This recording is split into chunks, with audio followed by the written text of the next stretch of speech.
Hi, everyone. Hello. Oh, thank you. Wow, it's such a nice crowd in here. It's really great to see everyone.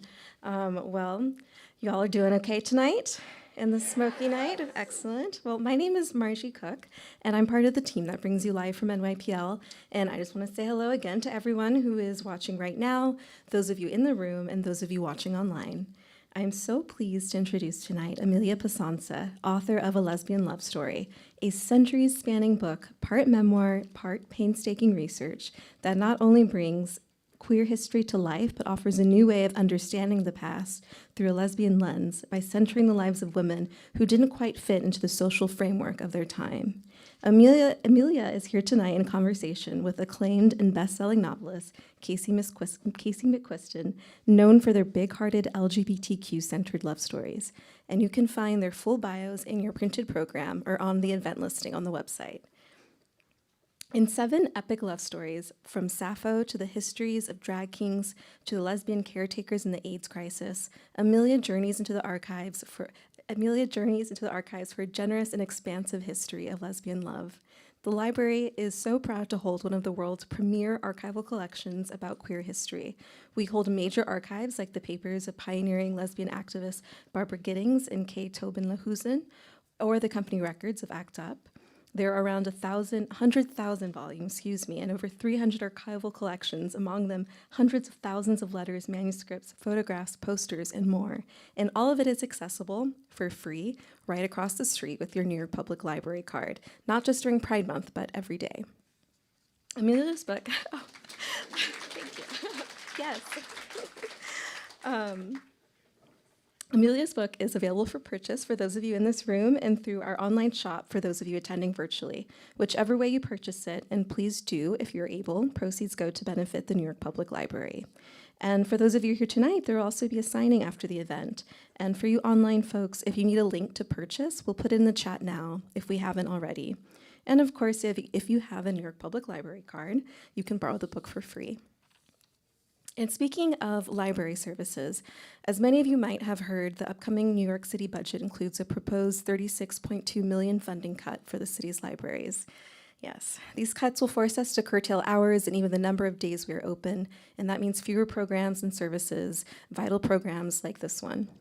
At a time when public libraries across the country and open access to information are under threat, we need to make sure we are investing in libraries here in New York.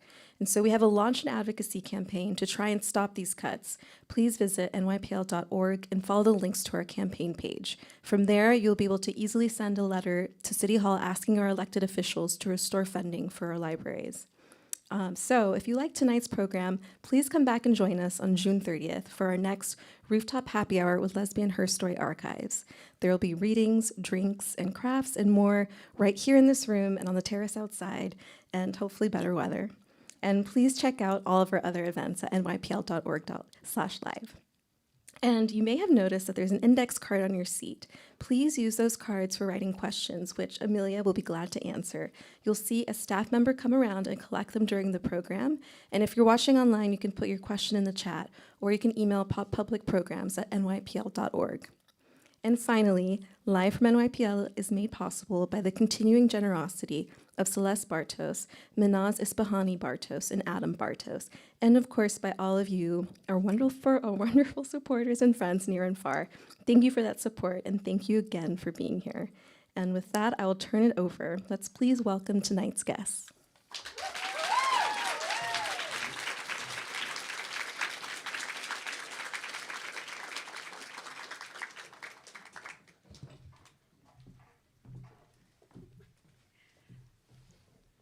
Hello. Hello. Hello. Can you guys hear me? Is the mic close enough to my face? How about me? Yeah. Okay, great. We're done. Yeah, that's it. That's actually all we're Whole here event. for. Yeah. Sound check. Are your feet fully touching the floor in this chair? Because mine are not. No. Feel very short. I feel like my very gay Birkenstocks are gonna fall off onto the ground. I mean, I love that you wore Birkenstocks. I was worried I was going too casual with the Vans, and so this is like a beautiful gay synergy moment. I've only done 2 events so far, but at one of them there was like a little poll of like who's wearing Chacos, who's wearing Tevas, and who's wearing Birkenstocks. Oh my God. Birkenstocks were winning. I was gonna ask. Well, okay, where was it though? In DC. Okay, I could see that. I don't know. I would have expected more like very expensive running shoes, maybe. In This DC. is what my entire book is about. Gay footwear. I actually would read that. The next one. Yes, perfect. Hi, Hello. I am so excited to be here. How are you? Good. I'm so excited to be here. It feels like I'm having an I love libraries moment. Yes. My mother is a librarian. I did a lot of research for this book, like across the street with the lions. So I'm nerding out. Beautiful. Yeah, shout out to libraries. I was just thinking that when we were listening to the intro. Shout out to libraries.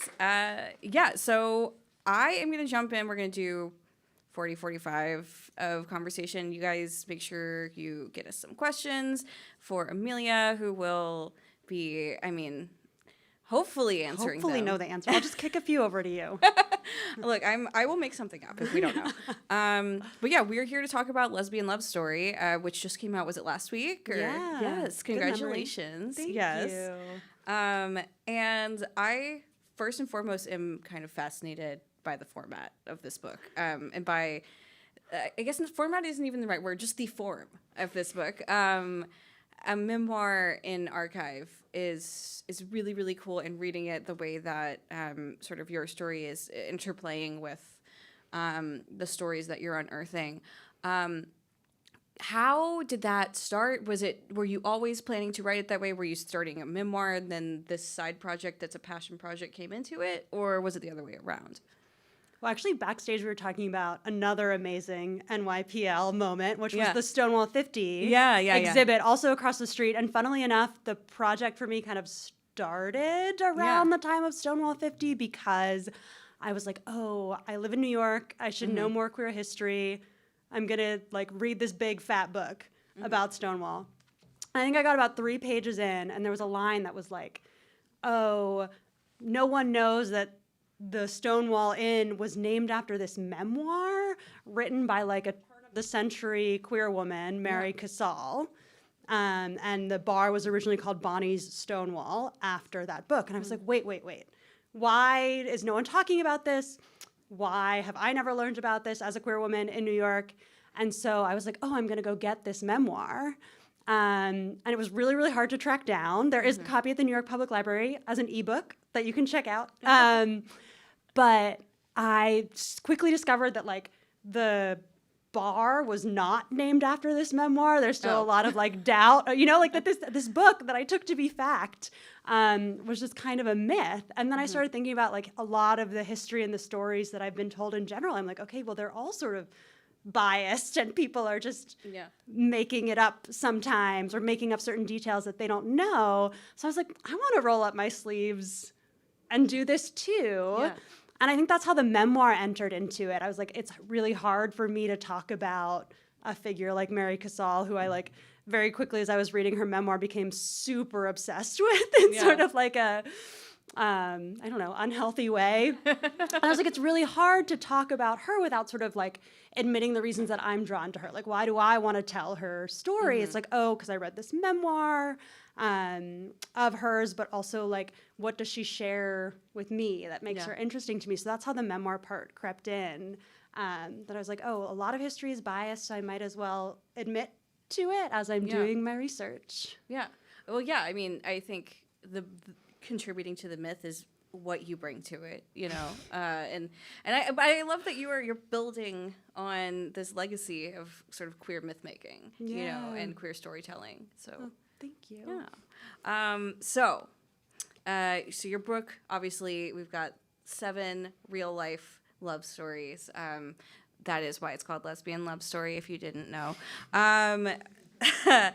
So you do this research project, you kind of immerse yourself in these lives of these figures.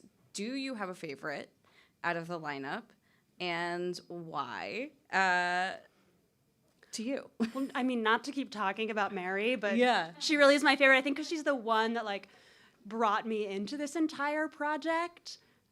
So I'm thankful to her for that. And then also, you know, this funny thing happened where when it was 7 love stories, I was like, oh, they're going to be sort of like 7 discrete love stories, and each happens in a different era. Like there's part about Babe Diedrichson, who's maybe the most well-known. There's part about Sappho. There's part about the AIDS crisis.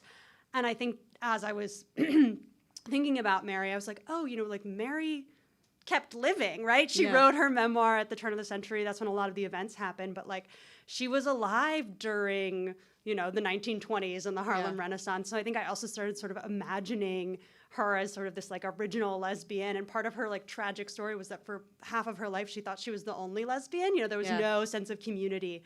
So I sort of imagined, oh, what would she think about like, you know, seeing Megan Rapinoe on TV, you know, like fighting for equal pay. What would she think about that? So I feel like she was like my companion along the way. Yeah. So if you had to take one of these figures out to dinner in New York City, where would you take them and which one of them would it be? Oh, man. I feel like it's easier to say who I don't want to go to dinner with Babe Diedrichson. She freaks me out. She seems really mean. And I was like, a big part of the book, too, is maybe you can tell from the cover is about like my life as a swimmer, which I think is another one of those memoir things. I was like, oh, I just have to be honest about being a swimmer and like what a gendered sport that was. And there were just like a lot of mean girls in the locker room with me. And I'm like, Babe Diedrichson would have been one of those mean girls. Like if she went to dinner with me, I would just be like, okay, babe, like whatever appetizers you want. So who would I actually want to hang out with? I feel like why is it easier to say who I don't want to hang out with?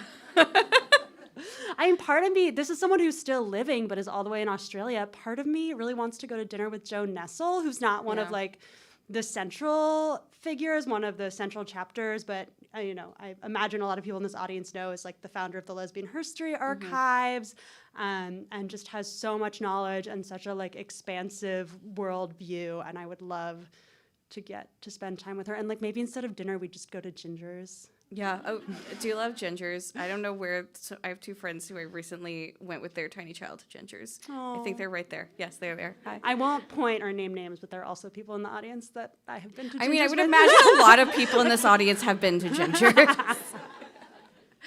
Shout out to Ginger's. The NYPL and Ginger's. Yeah, the 2 greats of New York. All right, so I guess this is maybe a weird question, but you did suggest it, so I'm gonna ask you: would you date any of them? Ooh. I feel like this question came about because I've only done 2 other events. I've learned so much about people from doing them instead of just being in the archives. They want to know who you're dating and who you want to date. That I talked to was really into Sappho. Was like, I want to get Sappho alone, and I was like, I love that for you. And I hadn't even thought about she's like, I want to be wrist deep in Sappho. Like that is what she was bringing. And I had not thought about any of these people in that way before. I mean, maybe Rusty Brown, who is like a male impersonator and a bit of like a, I don't know, like always has a flair for sort of performance and like whistling and has very flirty energy. Yeah. Oh, okay. That's fun. And also the most mysterious, because I feel like the name, I keep announcing this because I'm hoping that someone will tell me who Rusty Brown really was, but I think of all the people, the only one that I couldn't track down was Rusty. Yes. I'm like, that doesn't seem like a real name. If you search for Rusty Brown on Ancestry.com, you lose hours of your life that you're never getting back. It's not going anywhere. No. I actually did want to ask you about not being able to find that name, and sort of the shifting sands of the gay archive and how easy it is for things to get lost and difficult it is for things to resurface sometimes. Why do you think that is, and how did you navigate that as you were putting this together? Yeah, I mean, that's something that I spent this entire project thinking about. Yeah. So I'll try and condense my answer. But I think part of the biggest thing is like there's just no traditional inheritance, right? Like no one in this book had children. Yeah.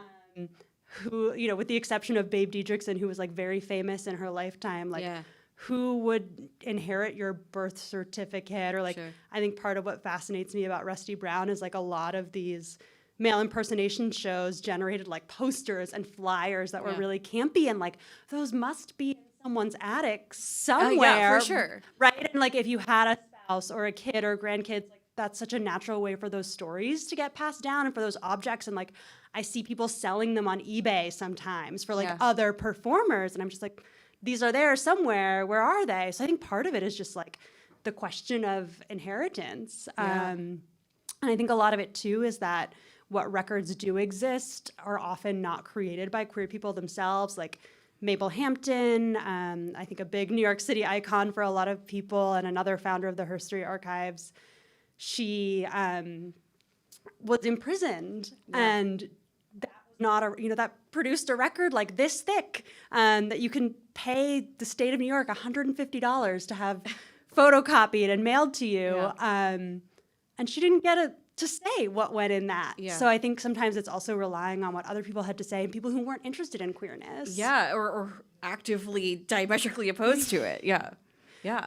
Well, and that's such a simple answer that I think people might forget is just there's no steward of that legacy for a lot of these people. And except for the New York Public Library. Yes, except for the New York Public Library. We're bringing it back every time.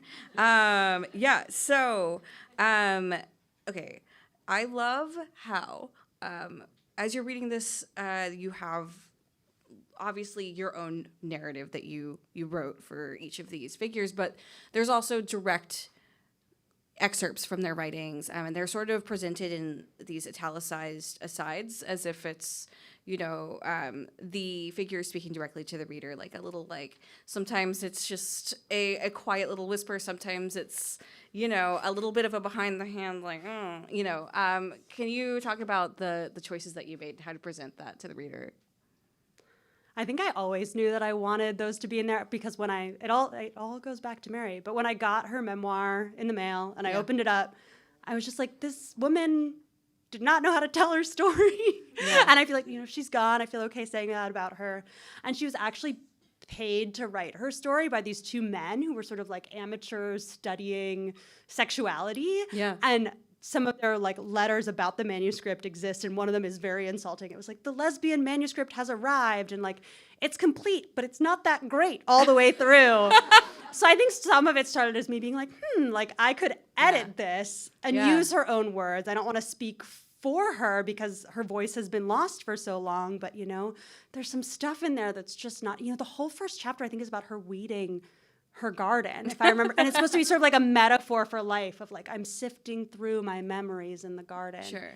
And I'm so sorry, Mary, but it didn't not land for me. Like my Goodreads review of too much weeding, front-loaded with too much weeding. Mm-hmm. Yeah. And it's like all out of order. And I mean, to her credit, I also think she was very outspoken about like the silence around sex education and sexual assault. Mm-hmm. So there are long asides in the book of her just being like, and this wouldn't be a problem if we told our children about sexuality. And I like feel such warmth toward her for wanting to do that, but as a reader, maybe it could have been like all in one chapter and like not disrupting. I'm gonna send her like an editor. I also work in publishing, so I'm like, I can like send her a little editorial letter.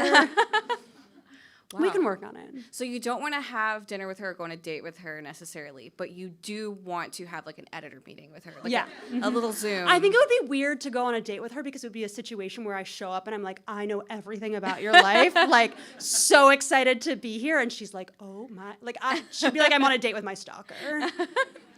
Okay, I mean I can see how that's not enticing for you. So there's something I love. Hi. Is my I? Oh. Yeah. Sorry. No. Beautiful. Welcome on stage. We've got a special guest this evening. Yeah, thank you so much. Thank you so much. Hello. Hello.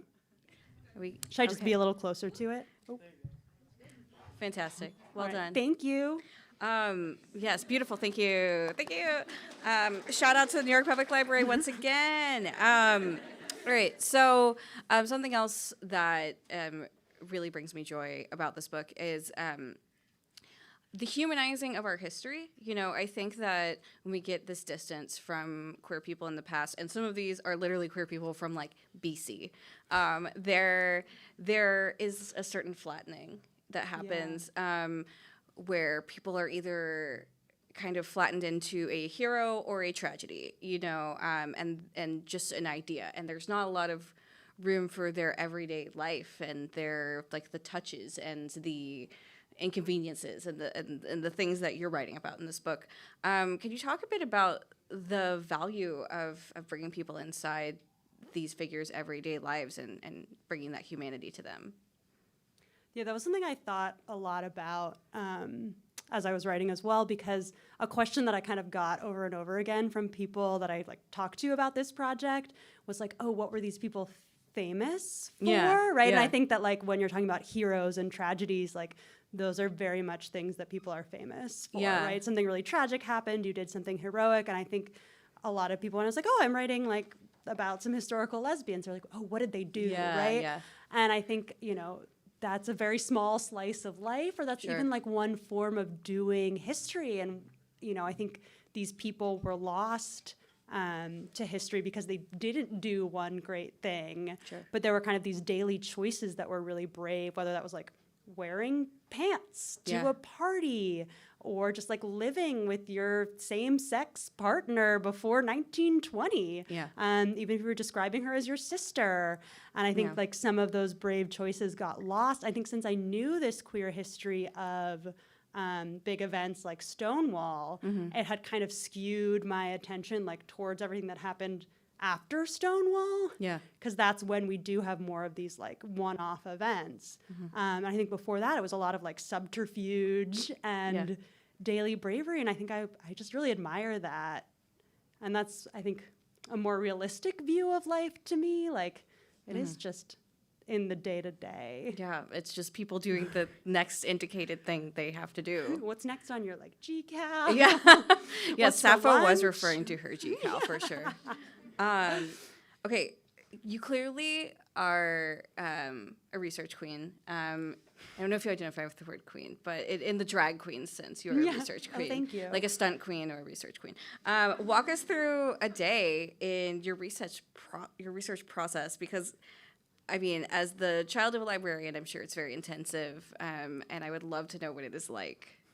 Well, besides wasting hours on Ancestry.com, looking up Rusty Brown, it is a lot of dead ends. Well, and one thing that I did not really put in the book is that a lot of this happened during the pandemic. And I think that really changed the research process. I think when I imagined this project, I was like, I'm going to go like to Texas, where there's like a whole museum to Babe Dietrichson, which does not talk about her sexuality at all. And I'm gonna like go get thrown out, stage a one woman protest. Yeah. But instead, it was a lot of time online.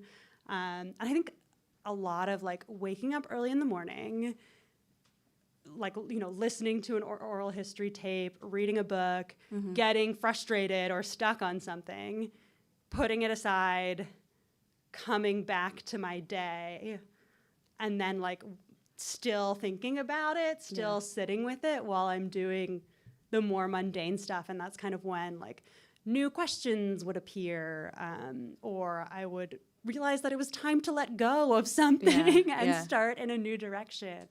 And it was a lot of emailing strangers to send me things, which I think was, again, like wonderful in a moment of disconnection and isolation. Like, I think I originally imagined myself like in a beautiful library, like reading things all the time. But in reality, it was me being like, dear GLBT Historical Society, like, I see you have this resource on your website. Like, can you please scan it for me? And I would like make friends that way because I couldn't really leave my house or go to Ginger's. So it was a little more social than I expected, actually. That's actually so beautiful, especially considering you're talking about somebody like Mary who felt completely isolated in being a lesbian. If only she had been able to have, you know, email. The internet, GCal. But no, that is... the fact that her isolation brought you into community with other people is kind of a beautiful full circle thing. That's a very beautiful way to put it. Well, and I'm used to being on the other side of this, working in publishing. Can I ask you a question? Oh, yeah. Because I during the pandemic, I feel like I also read an interview with you. See, I'm just an online stalker of everyone. I can't help it. God bless. And I think you talked about Red, White, and Royal Blue in this interview and sort of writing it while being deeply single. Yes, so single. And I think I found that so inspiring because I was like, oh, it's the pandemic. I'm alone in here. I have sort of like my dead lesbian friends hanging out with me. And I was like, and if, you know, like Casey wrote a book, you know, like full of love. Feeling so deeply single, I was like, then maybe I can too. But I wanted to ask you sort of like, how did that fuel a love story? I mean, for me, partially it was I had just gotten out of like, I just had like some really bad personal years where like I like lost my dad, and then I got out of like a really like toxic relationship, and kind of had like a quarter life identity crisis, and I was throwing everything at the wall to try and not feel completely like directionless and alone. I mean, I got into like soap making. Like there was a lot. Like I still have the stuff to make soap. And one of the things I tried was like, I'm gonna really try to finally finish a book. And I'm gonna write a love story that involves all the ways I wished I could have been loved, and that through all of these like messed up things that happened in the last couple of years, and all of the things I am hoping to receive in the future, you know. And I think sometimes it is what you're saying, like you're in that moment of isolation, reaching for connection, and my moment of like brokenhearted loneliness, I was reaching for something like a story about not getting your heart broken, you know? I think it's kind of beautiful to find yourself at the bottom of like a hole covered in mud and just kind of... What a beautiful visual. Yeah, and to kind of like... I'm losing control of this metaphor, but like weave your own rope and climb out. I don't know. It's like I imagined a rope so hard it showed up. That was, I like think. Writing yourself into what you need. Yeah. I mean, I think in that way, writing is first, a lot of books are described as wish fulfillment. I think writing is first and foremost wish fulfillment for the writer, you know? And I think you know, manifested community with this book about community and also isolation while in isolation. Wow, I'm like really like philosophy 101ing you. I'm sorry. No, I love it. Yeah. Well, thank you for answering my question. Yeah, no, so was there something that you unearthed during this process that like sticks out in your mind as the moment where you're like, I found the coolest thing. I can't wait to tell everyone I've ever met about it. I'm so glad I get to put it in a book now. I did feel that way, but other people did not feel that way about what I found, which I, to emphasize the isolation. Yeah. Other people think things are cool that I don't think are cool. Yeah. But at the New York Historical Society, another like wonderful New York institution, I actually, speaking of COVID, I ended up doing my research there. You actually have to like get an appointment. And they like assign you a desk to sit at, and they watch you while you look at materials, and you like can't put them in your lap. You like sometimes they give you like a very fancy pillow to rest the materials on. But there I actually was able to find some of Mary's handwriting and like an actual message from her, and it wasn't about anything queer or was it about weeding? It was about one of the jobs that you could have at the turn of the century as a woman was being a secretary. So she was a secretary to a wealthy New York City philanthropist, Helen Gould. And so it's Helen's archive that's at the New York Historical Society. It's not, Mary who has the archive. And so I was just like sifting through all this stuff of hers, a lot of it like refrigerator shipments, right? Like this wealthy woman getting her refrigerator shipped to her home. And so her like all of the secretaries, and she had more than one, would kind of like write notes on the tops of papers saying whether something had been responded to or ignored or needed her attention. And so I actually found Mary was a pseudonym for Ruth. And so I found Ruth's name on a speech that Helen was supposed to give to soldiers at Christmas. And she was like, I've taken down your, your comments and edits. Like, let me know what you think. So it's very, very dry, but I think it made her feel more real than just like, Mary, since it's a pseudonym, felt like a character in a book. Yeah. And again, it was sort of this like mundane stuff of life. Yeah. And I was all alone in the New York Historical Society, and I was like, yes. And everyone was like, shh. That's beautiful. I love that. It's exactly, that is the humanizing moment. Handwriting. Yeah. She had to do silly things for rich people at her job, just like everyone else. Okay. So, what drew you to love stories as opposed to, let's say, something more straightforwardly biographical about these figures and their lives and what they did individually in their lives? I think there's like this value in romantic love that is so present in this book. And what role do you think romantic love plays in our history and our ability to understand it? Whoa. I'm like ready to write my master's thesis in response to Casey's question.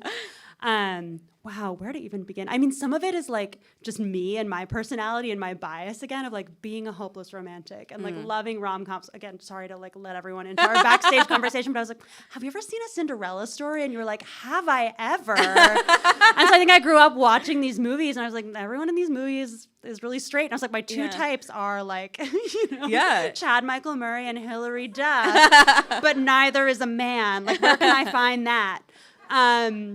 And so I think like part of it was just me wanting to see that. I think part of me too like really struggled with this question of like people, even 20 years ago didn't have the same words and ideas that we do about gender and sexuality. So how can I like call someone a lesbian from the turn of the century? And I think one really simple answer that I landed on was like, okay, I want to focus on people who use the word themselves. And I think the other thing that I landed on was like, I want them to have like a big love story. And I also, back to the deeply single and alone during the pandemic. Wish fulfillment. And a funny thing that did happen over the course of the book, though, is that, Mary has like one great love and Mabel Hampton has one great love. But even, as I started working, Mabel is in the second chapter. As I started working on that chapter, I was like, okay, she has her great love, Lillian Foster, who she was with for 40 years. But also the tapes that I was listening to were Joan Nessel and Mabel Hampton. And they kind of have their own love story. And I found these postcards that Joan wrote to Mabel when she was like on vacation in Switzerland. And she was like, oh, like I'm in the Alps thinking of you. Like one day I'll buy you a mountain. And I'm like, talk about romance. So I think like, I'm like, I'm only on my second, lesbian rom-com that I'm writing. And already there's someone coming in that's saying like, okay, it's not just romantic love. And I think that was the thread that really surprised me.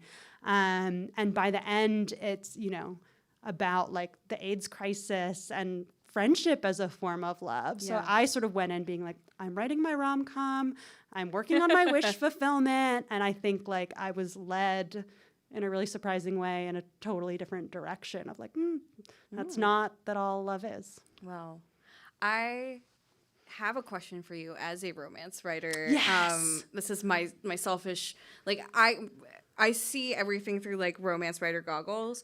And so as I'm reading, I'm like, there's so many small details in these stories that I'm like, oh my God, this is romance. Like there's this one, like when, I believe it's like when Mary's on the boat with Juno and there's a line about like, there's like a curl, like a stray curl that she like reaches out and like tucks away. And I'm like, okay, I need to know, is this a detail that she put, like how many of these things are details that like you're reading her own writings and these little details are jumping out at you and you're like, I'm going to editorialize the fact that she was like, and her hair was everywhere. In my editorial letter. Yes. So is it that or are you kind of like, you're taking what happened and you're running with it and you're kind of extrapolating what kind of romantic incredible thing could have happened? Definitely the latter. Like I think at a certain point it was like, I am writing fan fiction about, and I also tried to be honest about those parts. Like a lot of those parts are in the present tense. And like, there's a moment where I imagine like Mary's first kiss with a woman, which actually happened when she was like quite young, like hanging out at the lake as a teenager.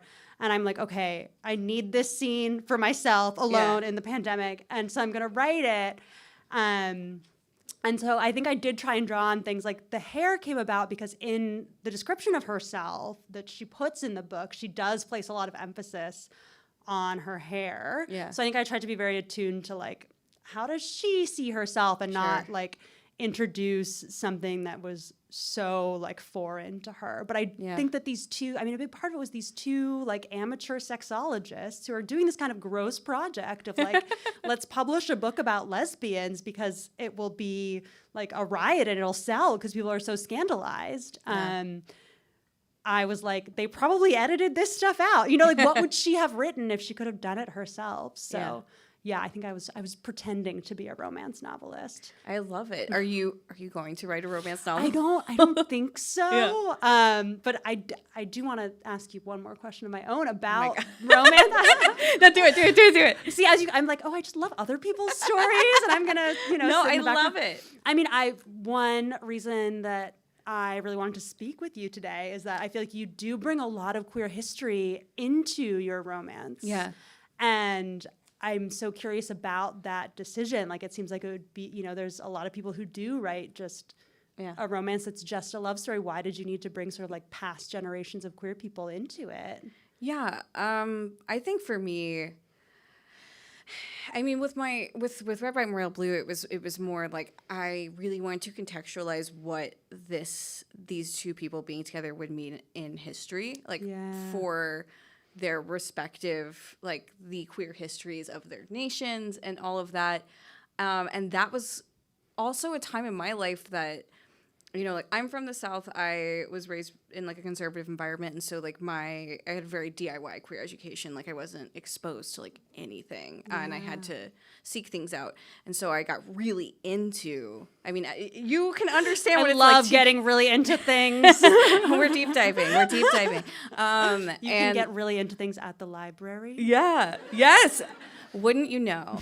And I, it just like it was self-indulgent in a way. I was like, I want to put this in because I'm having fun with it, but also it was a context thing. And I got so into that element of writing the book that when it was time to write my second one, I was like, I want to do a character, like I want to do a story about someone from an era of queer history that I think means a lot to me and that I would love to see one of those people get to have a happy ending that was stolen away from them by circumstance. Obviously like our current world isn't perfect, but Jane like was in a like electrical accident, so like she wasn't going to get to have our happy ending in the past, and I wanted her to get to it was an unearthing, literally a coming up from underground. Well, and I can feel that because I'm like, I wanted a lot of these people to have happy endings, and I couldn't make that choice for them. I had to work with what I was given. And so I really do feel that desire to be like, oh, if I could, I would give all these people a really happy ending. For sure. No, completely. It's so deeply difficult to get so enmeshed and attached to these stories and these people, and then just have to walk away from them and be like, yeah, and then like it was 1785. I'm sorry, like that's it, you know. It's where the trail goes cold. Yeah. But no, thank you for the question. I promise I'll hold myself back from now on. No more. I think we have a time for a couple more before we kick it to Q&A. So I'm gonna like do some like fun and snappy ones to like shift our momentum a bit. We're curating. No more, like we're heavy curating. Queer archives. Happy endings only. Yeah. How about this? What is your least favorite lesbian stereotype? And what is your favorite lesbian stereotype that's actually true? I mean, I think my least favorite is that lesbians are man-haters. Yeah. You know, like, to be a little... Wait, did I miss a great peanut gallery comment? I think some of them are like, well, actually, some of us do. Well, nothing to say to that. But I mean, on a sort of serious note, like, there is a chapter about my father. There is a chapter about, like, my whole gay community of predominantly men on my swim team, and sort of like coming around to being like, okay, we all need each other. Yeah. In like a cheesy holding hands way. Yeah. But I think my favorite has to be like the whole idea of U-hauling. Do I need to explain that for anyone in the audience? I would hope not. And I think like what was hilarious to me in the research is there were, you know, like Mary, who I keep talking about, like met Juno and she's like, you're it for me, I'm done. Like, I'm gonna woo you really intensely. Like, you're my partner, let's get married. And like, Juno's like, whoa, what is happening? And like Mabel Hampton, I think that Lillian moved in with her after like 4 weeks. They met on a streetcar in New York City, like very, very One Last Stop style, actually. Yeah. And she was like, come on, come live with me. And I'm like, whoa, like people think we have a bad rep for this, but like, there's historical evidence. We were joking about this backstage, and I said, and you said like, it was U-hauling before U-hauls even existed, and I said it's Conestoga wagoning is what it is. Okay, so Wells Fargo wagon. It's Wells Fargo wagoning, baby. Okay, so what did you take away from this experience? This is not like a probably like peppy, silly question, but I just want to know it. Well, I mean, it's very cheesy, but it was like deep political radicalization, right? Because being like, oh, like, where's my love story? To being like, wow, you know, like in the 80s, people were out here taking care of each other. A lot of resonances with the COVID-19 pandemic, or like even in the 70s, you know, the lesbians that I focused on were like highly intersectional lesbians, and Gloria Anzaldúa, whose book was projected up on the screen earlier, and she had all these like health problems and just very much believed in like what she called the left-handed world, and she described it as like, oh, a world where sort of like women and the disabled and the non-white sort of are in charge of everything. Yeah.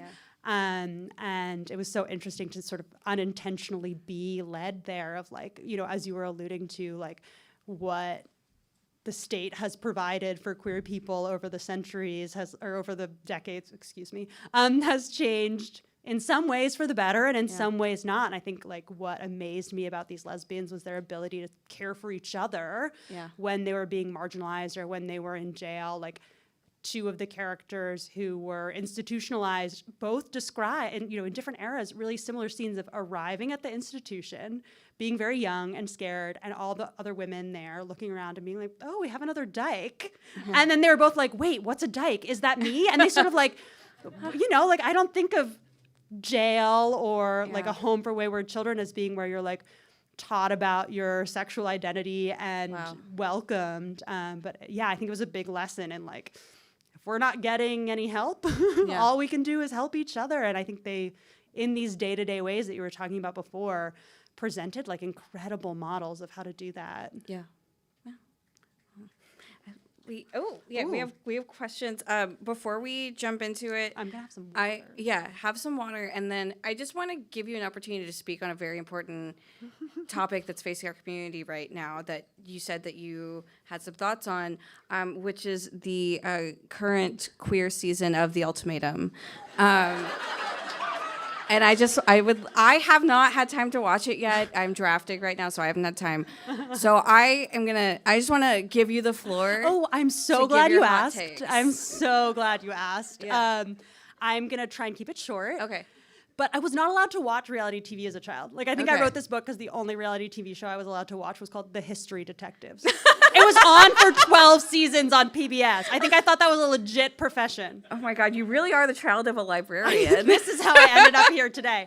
So I think part of me is like, I can't tell how much I love, like, just the trash of it, and that, like, we get to have trash as queer people. We as queer people get to choose our trash. Yeah. We should have lots of different trash to choose from. I think it's wild, like, how into marriage they all are. Like, I think another thing that, like, I discovered in this book was it was like all people who could not legally get married.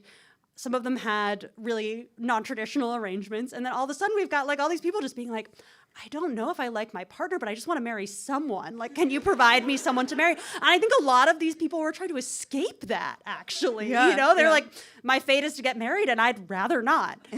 And then finally, yes, it's fascinating to me too that, like, there's a part of the show, I don't know how many people have watched it. Yeah. Oh, I see one hand in the front. That people's parents come and meet their, like, trial wife, right?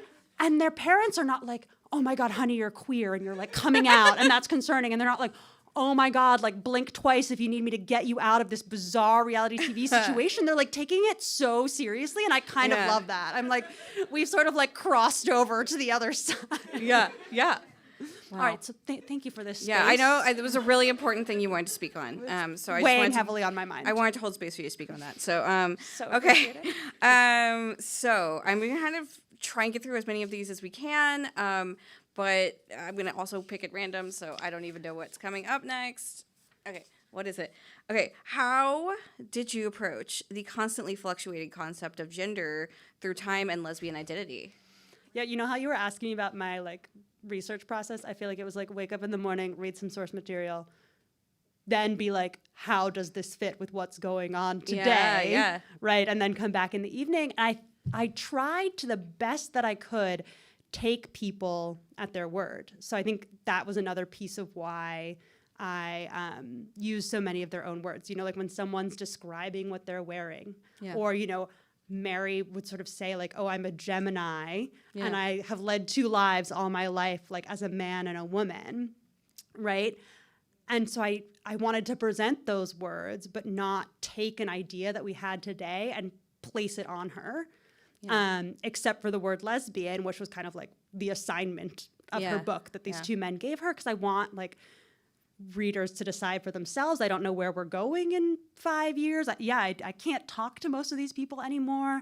And I also tried to sit with, like, the way that my own mind changed. Like, one of the more minor characters who comes in is Louisa May Alcott, who I think, like, the story of Little Women is such a role model for, like, every young person growing up. I know that I was asked a lot, sort of like, which of these girls are you? Like, those were my options to choose from. And, you know, some people think that she's a lesbian. So she was she lived right before Mary Cassaul. Mary Cassaul could have maybe read her book, and I was like, wow, this is great. Louisa May Alcott is a lesbian. So that was, like, me, chapter 1, hopeless romantic. And then, you know, by the time that I got to, I think, like, the era of male impersonation and Rusty Brown, World War II, there were a lot more options for women, not necessarily in terms of words, but, like, they could wear pants if they wanted to. They could work in a factory. And things start, you know, we got, like, a lot of butch femme dynamic coming up in that era because you could look really different ways.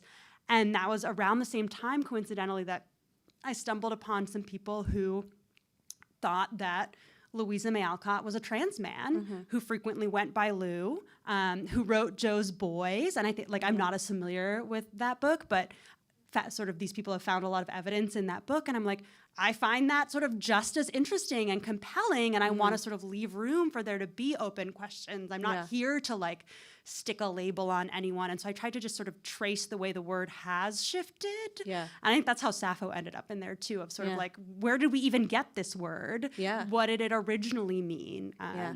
Yeah. That's very cool. I love that somebody asked this question because I'm really happy I got to hear you talk about it. That's a very like mindful approach to it, because it is such a shifting landscape for us even now. And when I think a lot of the people who kind of got picked up as lesbians or queer women at the beginning of the 20th century were often people who seemed masculine, right? Yeah. Because that's what got you like in a newspaper headline for like having what was called then a female husband, or that's what got you sent to jail for not wearing enough female clothing. So I think that makes it hard to, they couldn't tease it out. And I'm like, it's not my job to, to tell someone who they are. Right, yeah. So this person would like to know, how do you start the process of queer historical fiction? So where does it begin? Is the final word fiction or just like research? Oh, I'm sorry. Queer historical research. I don't know why I said fiction.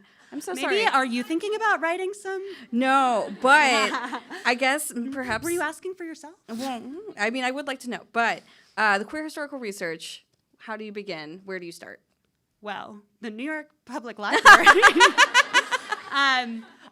Well, in all seriousness, what I find wonderful about the New York Public Library is you don't need any like credentials to get in, right? Mm-hmm. Like they do have this beautiful mindset of being free and open to the public. And I have often found that I've had questions, like at one point I was asking myself, like, where's the New York City budget from 1914, right? And I couldn't figure out how to find that. And I wrote to the New York Public Library and they wrote me back and they're like, we do not have it, but like, here is the website and it like goes back this far. So their collection of queer archives is, you don't need to have like a book project or an academic affiliation to get in and start poking around. And similarly in Brooklyn, there's the Lesbian History Archives, which I think is always looking for volunteers and, you know, ways to get involved. And I think the funny thing about research, and I don't know if like in writing fiction, inspiration feels the same way, is sometimes I'll like have a question, like my initial question of like, what was Stonewall about, right? Yeah, like here I am, just moved to New York City.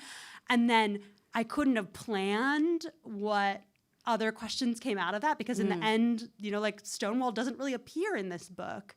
So I think it can be a matter of like, if you have a question, any question, just start searching for the answer, and you might not find what you thought you were going to find, but it's going to like lead you somewhere. And again, it can be as simple as like writing an email to a stranger. Ooh, very scary.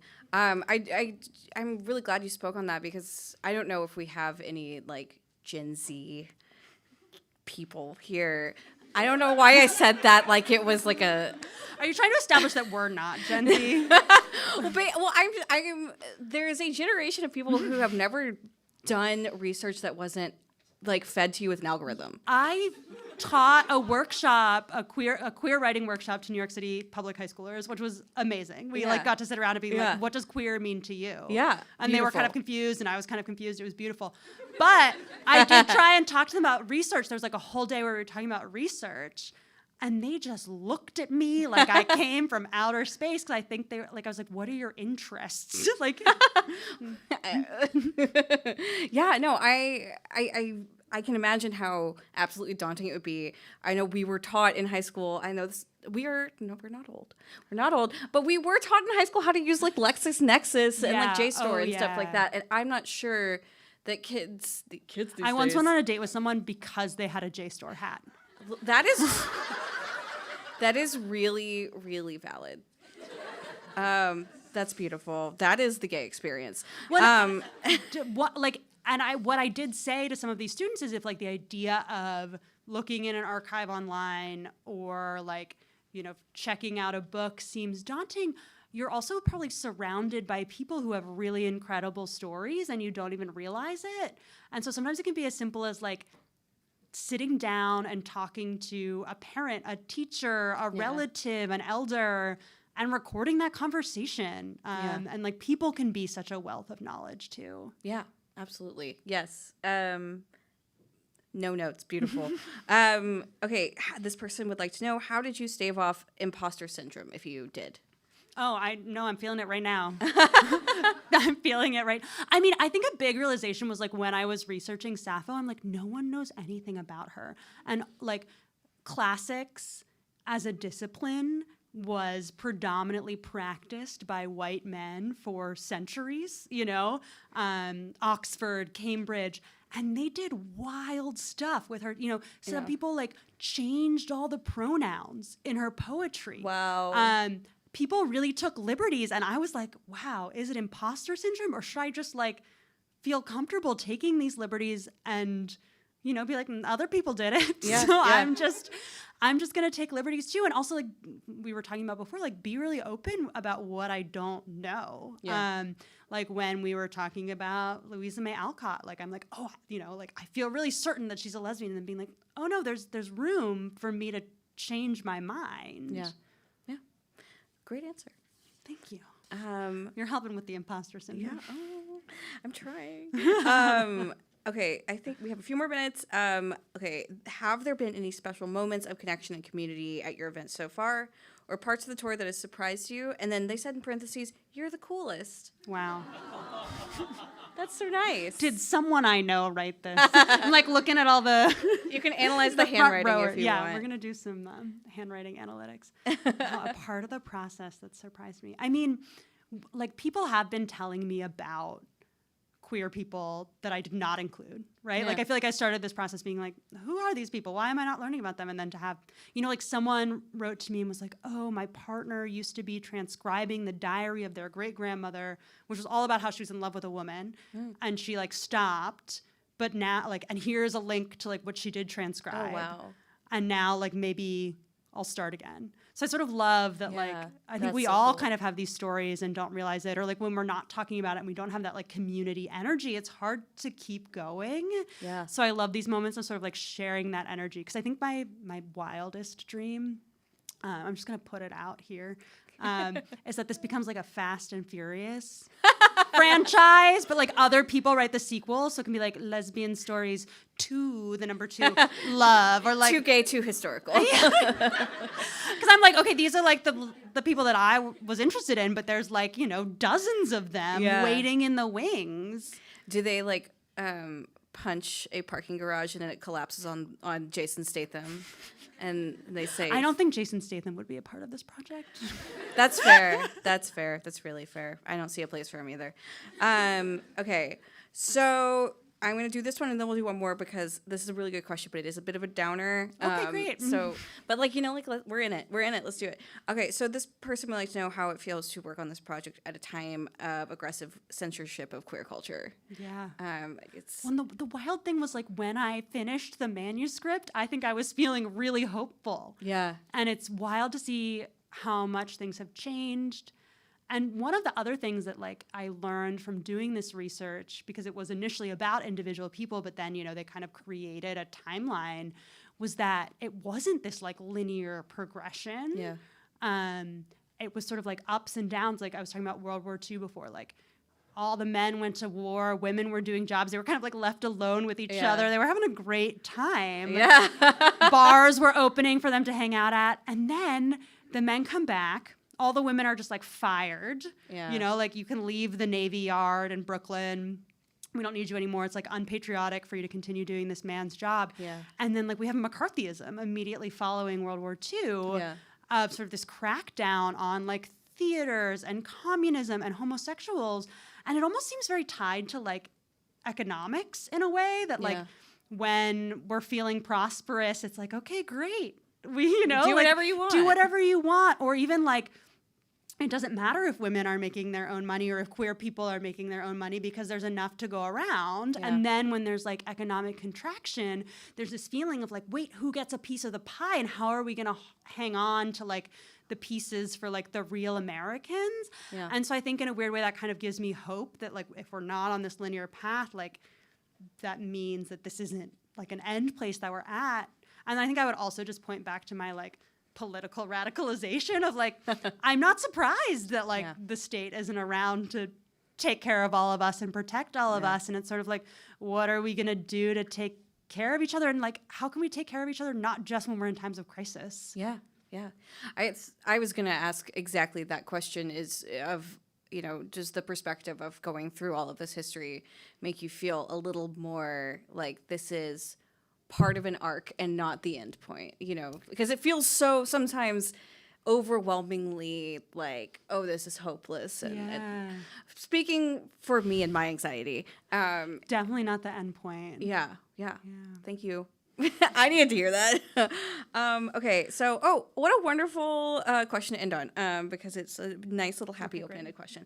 Not that the other question was bad. We need to also have space to be depressed. Each other. Yes, and that. One of the, just to be really, really cheesy, one of the other books that was being projected was Amy Hoffman's Hospital Time, which is about taking care of her friend, not even her best friend, while he was dying of AIDS.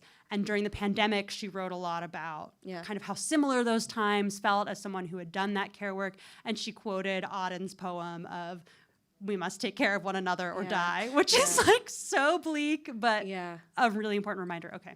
No. Now we can go to the happy note. No, I thank you. No, first of all, you should never apologize for being so very smart. Second of all, it's all part of love story, love one another or die story. Okay, so what is one piece of advice you would give to a young queer aspiring writer? Just like do it every day. Yeah. I think it's so daunting to be like, I'm going to write a whole book. Yes. But again, like daily, I feel like this all goes back to us talking about daily routines, right? Like the daily bravery of like being queer in an unkind time. And I think writing is kind of the same, like just like showing up. You don't know what's going to happen. Like, and if you just keep showing up, something is bound to happen. And also like if you're interested in whatever it is, like chances are people are going to feel that energy and feel excited too. Like there's no reason to be like, oh, I'm going to write something that I think will be like, made into a movie one day, or that I think everyone else wants to hear. It's like, oh, I'm interested in this. And like, even if it's weird or quirky or niche, or if people are telling you that, there are probably other people who want to feel that with you. Yeah. Beautiful. Thank you. I think that's the perfect note to end this on. Thank you so much. Thank you. Yay, love to hear all of your thoughts. Thank you for being a nerd with me. Thank you to the New York Public Library. Thank you to the New York Public Library. I believe that we are now going to be directing people out toward the signing. And you're going to sign. You're going to. I don't know. But you're going to sign a bunch of books. It's going to be great. Thank you all so much for coming. Yay. Well done. How do I turn this off?